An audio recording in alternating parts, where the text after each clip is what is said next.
Life is what you make of it. So is supersizing your business. Sharon Horne-Ellstrom here. And our idiom today is life is what you make of it.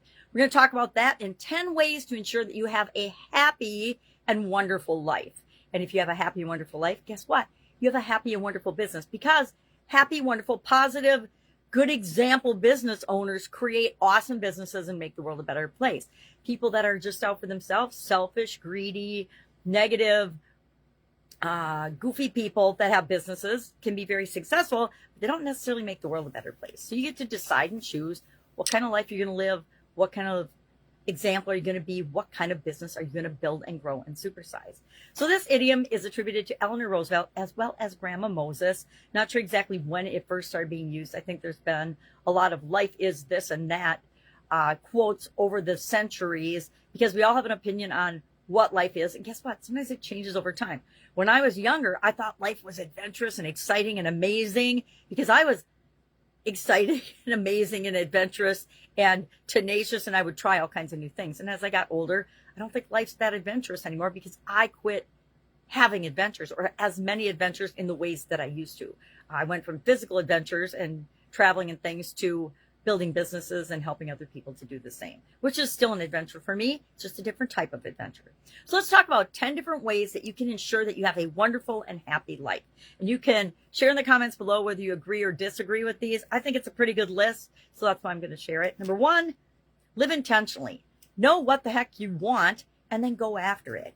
Secondly, listen to your instincts. I think I've told lots of stories about the times that I didn't listen to my gut and my instincts, and it came back to totally bite me in the you-know-what.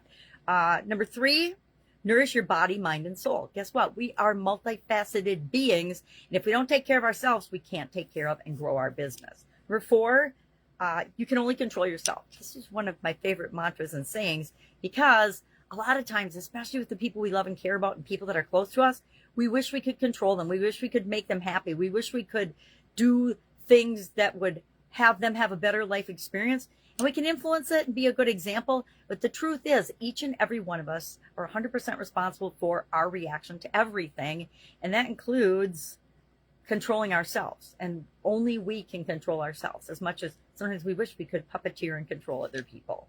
Number 5, ask for what you want. This is a lesson that early on in my business development and business career, I had a marketing mentor, and one of the people that worked on his team always said, just ask for what you want. If you don't ask, the answer is always no. If you don't ask, the door is always closed to you, but be willing to ask. And he passed away a few years later, and that has stuck with me my entire life, that he had that impact on me. And every time I think about asking, I see a picture of his little smiling face. Surround yourself. Number 6, surround yourself with other people that treat you well. How many of us have been around people that treat us like dog doo-doo, or don't treat us the way we would treat them, or the way we really deserve to be treated? I know I have. I've throughout different times of my life, based on, I don't even know, I can't even make excuses for why I made those choices and decisions in the past. But I definitely learned the lesson of, we need to hang out with people that make us feel good about ourselves, not the people that make us feel bad about ourselves. You know, they say, love is pain, love is all these things, but that's just a lie. If something feels bad, that is an indication that it is not right for you. And that applies to every area and aspect of our life. It applies to people that we partner up with in business, as well as people that we partner up in life with. Number 7, clear the clutter and focus on the good stuff. Focus on the things that really are important and matter to you.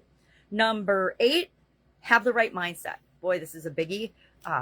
I didn't realize how important that was until I had a sudden cardiac arrest, because I had the wrong mindset during that period of time, and I was letting the outside world just pound the daylights out of me, to the point of I just wanted to shut down and be done. So that was a big, huge lesson learned. But having the right mindset, asking yourself the right questions, focusing on solutions, things like that will always move you further faster than focusing on the negative, what's not right, bitching, moaning, and complaining about things that you have no control over. Number 9, believe that you can do anything and act like it. Know that anything you can imagine is possible for you. You might not know how right now, but you'll figure it out, because you wouldn't have had the idea if it wasn't possible for you to find a way to make that a reality for your business and for your life. And finally, number 10, dream big, make a plan, and then do it. Just keep doing it, taking action, and going for what it is that you're creating with your business and your life.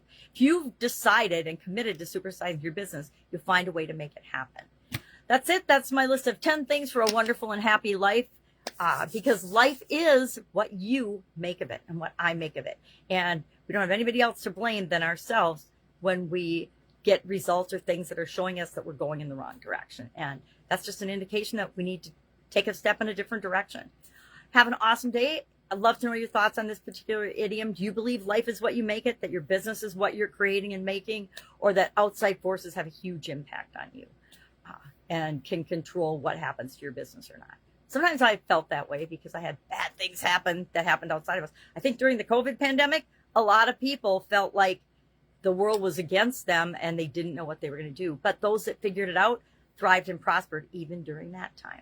All right, have an awesome day. I'll, of course, see you tomorrow with another interesting idiom. What does it mean? Where does it come from? And how might you use it to supersize and grow your business? Have a great day.